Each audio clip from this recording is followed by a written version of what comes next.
नमस्कार दोस्तों, मैं शुभम शर्मा एक बार फिर स्वागत करता हूं आपका रॉयल इंस्टीट्यूट के डिजिटल प्लेटफॉर्म में। बेटा, जैसा कि आप सब लोग जानते हैं, सीयूईटी के एग्रीकल्चर का सेकंड पेपर हो चुका है आज 21 मई 2025 को। मेरे साथ कुछ बच्चे हैं, हम डिस्कस करने वाले हैं पेपर के बारे में बहुत सारे क्वेश्चंस। तो आइए जानते हैं बिना देरी किए पेपर के बारे में कुछ ऐसे सवाल जो आप सब लोग जानना चाहते हैं। पेपर का लेवल जो था वो सब लोग कह रहे हैं कि ईजी टू मॉडरेट लेवल था, कोई बहुत ज्यादा हाई फाई नहीं था। पर हम लोग बच्चों से ही डिस्कस कर लेते हैं कि किस प्रकार का पेपर आया था। तो बेटा आप लोग बताइए, पेपर किस प्रकार का रहा आपका? इजी टू मॉडरेट, नहीं ज्यादा हार्ड था ना ही ज्यादा इजी था।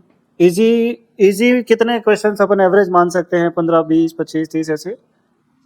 25 से 30। 25 से 30 क्वेश्चंस तो ऐसे थे जिनको हम इजी का मतलब है कि जो सिलेबस में से पढ़े हुए बच्चों ने आसानी से कर दिए। अच्छा, मैच द कॉलम टाइप के क्वेश्चन भी थे क्या? Yes sir. तो मैच द कॉलम टाइप के क्वेश्चन भी 3-4 क्वेश्चंस आए थे।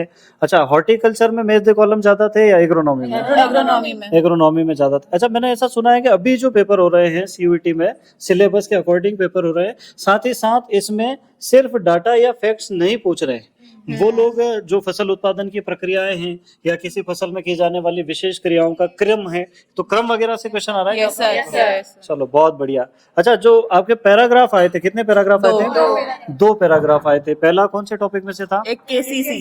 केसीसी का था। ज्यादा टफ था क्या? No sir. अच्छा, वो जो ट्रांसलेशन करते हैं इंग्लिश का हिंदी में, जो लैंग्वेज आपकी समझ में आई क्या? Yes sir. पूरी लैंग्वेज समझ में आ Yes, रही थी? sir. मतलब वो जैसे कल्चरल को सांस्कृतिक लिख देता, ऐसा तो कुछ नहीं नहीं, था? Very good. तो मैं ऐसा मान सकता हूँ पैराग्राफ के सारे क्वेश्चन सही होंगे? Yes sir. दूसरा पैराग्राफ आपका था कोकोनट का। कोकोनट, नारियल में से, वो भी हाँ। इजी था? Yes, sir. मतलब एक एग्रोनॉमी का पैराग्राफ रहा आपका, दूसरा रहा आपका एक horticulture हॉर्टिकल्चर का। चलिए बहुत बढ़िया।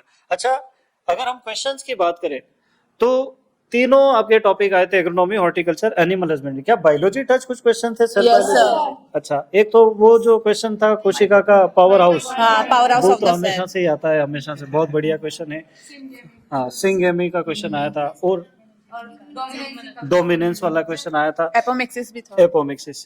तो मुझे एक बात बताइए कि वहाँ जो परीक्षा हॉल है उसके वातावरण में आपको कोई घबराहट तो नहीं हुई? कोई No, परेशानी sir. तो नहीं? कोई परेशानी No, नहीं? sir. हवा पानी सब बराबर था Yes, वहाँ पे? sir. चलिए बहुत बढ़िया। एनटीओ को इसके लिए बहुत बहुत धन्यवाद देना चाहूंगा मैं कि उन्होंने एक सुव्यवस्थित एग्जाम को कंडक्ट करवाया। आगे भी एग्जाम काफी लंबी चलने वाली है। तो अब मैं हरिओम सर से चाहूंगा कि हरिओम सर आप भी छात्रों से थोड़े कुछ क्वेश्चन जो है वो पूछे। Hari Om sir please. जी सर, थैंक यू सर। मैं बच्चों से ये पूछना चाहूंगा कि जिस प्रकार से पैराग्राफ के क्वेश्चंस, मिलान वाले, कथन कारण वाले क्वेश्चंस, क्या ये अपनी टेस्ट सीरीज में पहले ऑलरेडी इसकी प्रैक्टिस कर रखी थी क्या आप Yes, सभी ने? sir. बिल्कुल सर, जैसा कि अपन देते हैं। और मैं पूछना चाहूंगा कि जैसे कि आप पैराग्राफ ये सभी हो गया, और अपन जैसे कट ऑफ के हिसाब से अगर मैं ओवरऑल पूरे एग्रीकल्चर एग्जाम की पूछूं, तो आपका हिसाब से आप इतने सारे स्टूडेंट्स को बताओ, ये इजी बताओगे, मॉडरेट बताओगे या हार्ड बताओगे? मॉडरेट। मॉडरेट बताओगे। चलो, ये भी अच्छी बात है। नेक्स्ट क्वेश्चन से ये है मेरा कि जैसे आप वहां पर गए तो आपको वहां पर कंप्यूटर चलाने वगैरह इनमें कोई दिक्कत वहां पर महसूस No, हुई? sir. बिल्कुल सर। अब मैं सर नवल सर से पूछना चाहूंगा कि ये भी इनके भी कोई क्वेश्चन है जो बच्चों से पूछेंगे। बिल्कुल sir. Thank you sir, welcome. मेरा पहला ही क्वेश्चन रहेगा आपसे, क्योंकि पेपर जैसा कि सर ने अभी डिस्कशन किया था आपके साथ, पैराग्राफ टाइप भी था, मैच द फॉलोइंग वो भी थे, स्टेटमेंट के भी थे। तो क्या जो टाइम दिया गया था उस प्रॉपर टाइम मैनेजमेंट हो गया क्या पेपर में आपका? यस सर, यहाँ हमने इतनी टेस्ट सीरीज दे दी थी कि उसके हिसाब से हमारा वहाँ पेपर 10 से 20 मिनट पहले ही हो गया था और हम उसको वापस भी देख सके थे, जिससे हमारा पेपर बहुत अच्छा हुआ। यस। तो मैं आपको भी बताना चाहता हूँ, एग्जाम होने से पहले रॉयल में कंटिन्यू टेस्ट सीरीज चलती है और उनको इतनी प्रैक्टिस करवा दी जाती है तो वो आराम से टाइम मैनेजमेंट बच्चे कर लेते हैं। ठीक है। दूसरा क्वेश्चन मेरा ये रहेगा, पेपर के दौरान आपने ऐसी कोई मिस्टेक की जो आप आने वाले स्टूडेंट को बताना चाहोगे वो ऐसी मिस्टेक नहीं करें? हाँ, ईमानदारी से बताना आपको है ना? यस। हाँ, मैंने पेपर के टाइम में ऐसे बहुत सारे क्वेश्चंस थे जो मैंने पढ़े तो थे, बट वो थोड़ा सा माइंड कंसंट्रेट नहीं हो पाया, तो उसकी वजह से मेरे 2-3 क्वेश्चंस गलत हो गए। कुछ ऑप्शंस पढ़ने में भी गलती कर दी, कुछ क्वेश्चन में नॉट और यस में ध्यान नहीं दिया इतना सा, तो 2-3 क्वेश्चन मेरी वजह से गलती हो गई। यस। इसलिए आपने देखा होगा एग्जाम, हर किसी एग्जाम से पहले जीएल सर लाइव आते हैं और आपको हर बात बताते हैं अच्छे से, और बोलते हैं पेपर को आप पूरा पढ़ो, पहले क्वेश्चन को पूरा पढ़ो। जैसे कि राजस्थान की राजधानी जयपुर है, तो क्वेश्चन जरूर नहीं है इस सीधा ही आएगा राजस्थान की राजधानी जयपुर है। वो ऐसे भी पूछ सकता है, निम्न में से कौन सी राजस्थान की राजधानी नहीं है? कौन सी राजधानी नहीं है? एक में जयपुर ऑप्शन दे दे, पिंक सिटी दे दे, बोथ, नन ऑफ दिस। ठीक है। हाँ, तो इसका भी आप विशेष ध्यान रखें। नेक्स्ट मेरा आपसे क्वेश्चन रहेगा, टाइम मैनेजमेंट अपन ने देख लिया, मिस्टेक देख ली, और कंप्यूटर बेस का सर ने जैसे पूछ लिया। ठीक है। तो और एग्रीकल्चर में ऑल ओवर पेपर था, तो ऐसे कौन सा एग्रीकल्चर में आप बताना चाहोगे कि जिसमें आप सबसे अच्छा कॉन्फिडेंस फील कर रहे थे? कैसे कौन एग्रोनॉमी सा सब्जेक्ट सब्जेक्ट? सर ऐसा था एग्रोनॉमी। जिसमें कॉन्फिडेंस ऐसा था कि हाई हाँ। है कि एग्रोनॉमी Yes. कर लेंगे हम। अपने हॉर्टिकल्चर का कैसा था ये बताओ। हॉर्टिकल्चर का भी अच्छा था, और वेराइटीज ठीक था अच्छी ना, आई थी उसमें। सभी क्वेश्चंस अच्छे आए। Yes, sir. पैराग्राफ जैसे नारियल में से हाँ। पैराग्राफ था, बताओ वो सारे क्वेश्चन। सारे क्वेश्चन पैराग्राफ में एक थे। वो विटामिन्स वाली टेबल 12 का चैप्टर नंबर 7 जो उससे अपन 3 शुरू में क्वेश्चन आ पढ़ते गए हैं। बताओ बढ़िया क्वेश्चन आए थे। विटामिन से 3 बिल्कुल सर, क्वेश्चन। तो हमारी हॉर्टिकल्चर सब्जेक्ट भी काफी अच्छी रही है बच्चों के, है ना। और बाकी एग्रोनॉमी में सर बताए देंगे। चलिए बहुत बहुत धन्यवाद हरिओम सर, नवल सर। अब हम लोग बात करेंगे पेपर के थोड़े डिटेल। पिछला वाला जो 16 मई वाले पेपर का जो अपन ने एनालिसिस डाला था, जिन जिन बच्चों ने भी वो एनालिसिस देखा है उनके कहीं ना कहीं इस पेपर में उसका बेनिफिट रहा है। जैसे बच्चों मुझे एक बात बताओ कि मौसम जलवायु में से एक क्वेश्चन आया था, मैच द कॉलम का, यस सर। तो उसमें क्या पूछा गया था जरा आप लोग बता उसमें पाएंगे? सर थर्मोमीटर के बारे में माइक है पूछा आपके पास? था। हाँ। थर्मोमीटर के बारे में, एनीमोमीटर, ड्रोसोमीटर और रेन गेज, इनके बारे में आया था। तो मैच का। मतलब उसमें जो मौसम के अवयव है और उनको मापने के लिए जो यंत्र प्रयोग किए जाते हैं उसका 16 तारीख वाले पेपर में भी आया था हरिओम Yes, सर। इस बार इस 21 तारीख वाले पेपर में भी आया। आगे भी कई सारे पेपर है, तो आपको यंत्रों के बारे में अच्छे से पढ़ लेना है, बहुत अच्छे से। अच्छा बच्चों मुझे बताओ, सिंचाई में से क्या कोई प्रश्न आया था? No sir. तो ऐसा अभी देखा गया है कि 16 तारीख को सिंचाई में से प्रश्न नहीं पूछा गया था, 21 को नहीं पूछा गया। इसका मतलब ये है कि अगले क्वेश्चन पेपर में सिंचाई का प्रश्न आने वाला है। इसका यूं नहीं सोचना है कि अब नहीं आने वाला। अगर 2 बार मिस हो गया है चांस, तो थर्ड में जरूर आएगा। अच्छा बच्चों मुझे बताओ, खरपतवार विज्ञान में से प्रश्न आया था? यस सर, आया था। खरपतवार विज्ञान में से चयनात्मक अचयनात्मक वाला ही आना चाहिए। Yes, sir, वही वही आया आया था। तो आप लोग चयनात्मक अचयनात्मक जो शाकनाशियों का रासायनिक वर्गीकरण उसको पढ़ के जाइएगा बहुत अच्छे से। अच्छा मुझे एक बात बताइए, न्यूट्रिएंट फर्टिलाइजर्स में से क्वेश्चन थे? नो सर, न्यूट्रिएंट्स का एक क्वेश्चन था। न्यूट्रिएंट का एक प्रश्न था, वो एब्जॉर्प्शन वाला जाइलम वाला। प्लांट फिजियोलॉजी से संबंधित एक प्रश्न था न्यूट्रिएंट का, कि कौन सा तत्व जो है जाइलम से अवशोषित होकर प्लांट के सीड तक, टॉप पोर्शन तक पहुंच जाता है। चलिए बहुत बढ़िया। अच्छा फसलों में से क्या वैरायटी के क्वेश्चन आए थे? Yes sir. First hybrid variety तो नहीं आई थी? आई थी सर, मेज वही की, क्वेश्चन गंगा, था। अच्छा। बाजरा की। तो आपको फर्स्ट हाइब्रिड वैरायटी वाला चार्ट जो अनाज वाली फसलें पढ़ाते समय सबसे पहले बनवाया जाता है, वही से प्रश्न था। पिछली बार भी जो क्वेश्चन था 16 तारीख वाले पेपर में मैच द कॉलम वैरायटी वाला क्वेश्चन था। इस बार 21 तारीख वाले पेपर में भी सेम वैरायटी वाला क्वेश्चन था। थोड़ी सी क्रॉप्स के नाम चेंज हुए हैं, तो आपको ध्यान रखना जो फर्स्ट हाइब्रिड है वो तो कम से कम आप एक चार्ट के रूप में उसको याद कर लेना है। साथ ही साथ अपन और आगे चलते हैं। बेटा क्या दलहनी तिलहनी फसलों में से कोई क्वेश्चन था?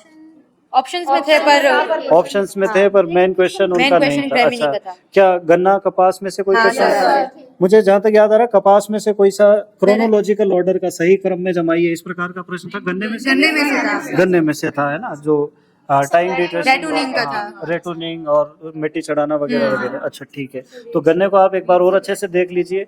वेट साइंस से और भी क्वेश्चन थे? बीट से हार्वेस्टिंग से लेके स्टोरेज तक बीट का क्वेश्चन। अच्छा सीड साइंस से क्वेश्चन था कि हार्वेस्टिंग से लेके प्रोसेसिंग तक क्या होता है। चलिए बहुत बढ़िया। तो ऐसा कहा जा सकता है कि सीयूईटी ने इस बार बहुत सारे क्वेश्चंस जो है वो कलेक्ट किए हैं अपने पेपर बनाने के लिए। तो आप लोगों को ये देखना है कि उनके पास बहुत ज्यादा डाइवर्सिटी है नंबर ऑफ क्वेश्चंस की। जो क्वेश्चन आए हैं उन क्वेश्चन के रिपीट होने की तो संभावना नहीं है, किंतु उनसे मिलते जुलते टॉपिक के या उन्हीं को हम एक प्रारूप मानकर, उन्हीं को एक बेस मानकर, उन्हीं को एक खाका मान करके अगर हम तैयारी करते हैं इन क्वेश्चंस की आगे, तो हम ये कह सकते हैं कि इससे ज्यादा अच्छा परफॉर्म हम आने वाले पेपर में कर पाएंगे। अगर आप एग्जाम हॉल में घबरा जाते हैं तो ये मान के चलिए कि आप आधा पेपर तो वहीं खो देते हैं। आपको घबराना बिल्कुल भी नहीं है, चाहे कैसी भी परिस्थिति आ जाए, चाहे आपका कंप्यूटर काम करे नहीं करे, तो भी तय समय सीमा के अंदर आपका पेपर हो जाएगा। अगर नहीं भी होता है तो लोग एक्स्ट्रा टाइम देते हैं। यहाँ पर एक बच्ची है जिसके कंप्यूटर में थोड़ी सी दिक्कत आई थी, उसके बाद भी उसने पूरा पेपर बहुत अच्छे से बहुत सही से किया और उसको समय की कोई कमी नहीं पड़ी। तो आपको सिर्फ घबराना नहीं है। मैं उससे थोड़ी सी पूछना चाहूंगा, बेटा क्या प्रॉब्लम आ रही थी? सर मैं जैसे कंप्यूटर पे काम में 35 मिनट हो गए थे, तो अचानक कंप्यूटर बंद हो गया, तो फिर 2 कंप्यूटर चेंज करवाए मेरे को, उसमें भी नहीं चला वो। फिर तीसरे कंप्यूटर में जाके वो चला, फिर टाइम जहाँ पे रुका था मेरा कंप्यूटर वहीं से वापस स्टार्ट हो गया, तो मैंने सारा मैनेजमेंट कर लिया था। चलो बहुत बढ़िया। देखो बच्ची बिल्कुल भी डरी नहीं है, इसने 2 कंप्यूटर बदल दिए, उसके बाद भी पूरा पेपर कंप्लीट किया। हालांकि फायदा ये मिला एनटीए की तरफ से कि जहां टाइम रुका था टाइम वहीं से शुरू हुआ, मतलब वो लोग आपका टाइम खराब नहीं करते हैं। हो सकता है कोई भी टेक्निकल इशू आ जाए, पर इसमें इतने घबराने वाली आपको कोई बात नहीं है। पूरी व्यवस्था बहुत अच्छे सोच समझ कर की गई है। एनटीए भारत में बड़ी बड़ी परीक्षाएं लेने के लिए जाना जाता है। अच्छा, कभी कभी बच्चों को लगता है कि सर ये वाला पेपर तो अच्छा था, मान लो हमारा बहुत टफ आ गया तो क्या होगा? कुछ नहीं होगा बेटा, एक नॉर्मलाइजेशन की प्रक्रिया होती है जिसमें सभी पेपर का एवरेज निकालेंगे और उस हिसाब से आपकी मार्किंग की जाएगी। तो कठिन सरल कुछ नहीं होता, या तो पढ़ा हुआ होता है या तो नहीं पढ़ा हुआ होता है। और नहीं पढ़ा हुआ क्वेश्चन भी अगर आप ध्यान से देखेंगे तो वो अपना उत्तर खुद लेकर के आता है। हरिओम सर, आप कुछ बच्चों को 2 शब्द और आने वाले पेपर के लिए कहना चाहें तो? बिल्कुल सर, मैं एक बात आपसे कंसल्ट करना चाहता हूँ सर, जैसा कि सीयूटी ने इस बार सिलेबस दिया है, एक एक लाइन में से वो बड़ा अच्छा एक प्रश्न लाइन में। बना रहा है, मतलब हर एक में से। तो बच्चों के लिए सर एक राय अपन बता सकते हैं और सभी बच्चे कह सकते हैं कि हर एक लाइन में से बड़ा अच्छा क्वेश्चन उठ कर आ रहा है। ऐसे नहीं कि जैसे फिशेज डाला है तो फिश में से भी कम फिश से में कम से क्वेश्चन आ गए, मतलब ओवरऑल पूरे सिलेबस को कवर कर रहा है सर। तो बच्चों के लिए तो सिर्फ इतना सा कहना चाहूंगा कि पूरे सिलेबस को कवर करें, आसान क्वेश्चन को हो सकता है जल्दी कर ले, और थोड़े हार्ड लगे तो उनको बाद में जो समय बचे तो उनमें कर ले। घबराए नहीं कि बिल्कुल खराब आ गया या बिल्कुल हड़बड़ाहट कभी नहीं करनी। तो आसान क्वेश्चन को पहले कर ले, फिर धीरे धीरे आप पेपर को करने के बाद एक बार चेकआउट जरूर करना बिल्कुल, चाहिए सर, बिल्कुल। जैसे सभी बच्चे, क्योंकि आपने भी किया होगा, समय जो बचता है तो उसके बाद एक बार चेक कर लेना चाहिए। कभी कभी क्या है, अपन क्वेश्चन में गलती कर देते। तो बिल्कुल सर यही बताना चाहूंगा मैं, और आपका बहुत बहुत धन्यवाद। बिल्कुल नवल जी सर। यस, जैसा कि अभी डिस्कशन कर ही रहे थे अपन, जैसे इरिगेशन सभी क्वेश्चन नहीं आया, या फिर इसमें वीड से लगातार इसमें रिपीट हो रहे हैं, मतलब वीड से लगातार क्वेश्चन आ रहे हैं, क्लासिफिकेशन से वेदर एंड क्लाइमेट्स आ रहे हैं। तो उस टॉपिक पे भी आप ध्यान रखना, फर्टिलाइजर और सॉइल फर्टिलिटी, प्रोडक्टिविटी, न्यूट्रिएंट्स, ये टॉपिक आगे आने वाले पेपर के लिए वेरी इंपॉर्टेंट होने वाले हैं। हाँ जी, यस, ठीक है, ओके। चलिए। तो जैसा कि आप सब लोग जानते हैं कि जेईटी का पेपर का पैटर्न कुछ अलग ही रहता है, सीयूईटी के पेपर का पैटर्न कुछ अलग ही रहता है। जेईटी जहां फैक्ट और डेटा पे बात करता है, जहां सीड रेट पूछता है, क्रोमोसोम नंबर्स पूछता है, वहीं सीयूईटी जो है आपकी बौद्धिक क्षमता को भी बराबर प्रायिकता देता है। बिल्कुल वो सर। बराबर जानना चाहता है कि बच्चे ने सिर्फ रटा हुआ तो नहीं है। तो सीयूईटी का पेपर देते समय आपको एक विशेष ध्यान रखना है कि सीयूईटी में कुछ क्वेश्चन ऐसे वो डाल के देता है जिनकी पहले से तैयारी नहीं की जा सकती। मैं सही बिल्कुल कह रहा सर, हूँ बच्चों? बिल्कुल सर। तो इसका मतलब ये है कि वो आपको एग्जाम हॉल में आपका प्रेजेंस कैसा रहता है ये भी चेक करना चाहता है। ऐसे प्रश्न जो आपने पहले कभी देखे सुने नहीं है, उनके साथ आप कैसे बर्ताव करते हैं ये भी वो देखना चाहता है। वो चाहता है कि स्टूडेंट सिर्फ अपनी याददाश्त या स्मरण शक्ति के दम पे तो पेपर देने नहीं आ गया है, क्या उसमें प्रॉब्लम सॉल्विंग की एबिलिटी है, क्या वो जानता है कि अनसीन पैसेजेस को यानी पैराग्राफ वाले क्वेश्चन को सही से कैसे किया जाए, अपना टाइम मैनेजमेंट कैसे किया जाए। तो इन्हीं सभी शुभकामनाओं के साथ में आपको आने वाले पेपर के लिए बहुत बहुत अग्रिम बधाई देता हूं। बिल्कुल घबराना नहीं है, अपना कॉन्फिडेंस हमेशा हाई रखना है। आपने जो तैयारी की है वो इस पेपर से कहीं ज़्यादा है। बहुत बहुत धन्यवाद। Thank you very much. बिल्कुल sir, thank you so much.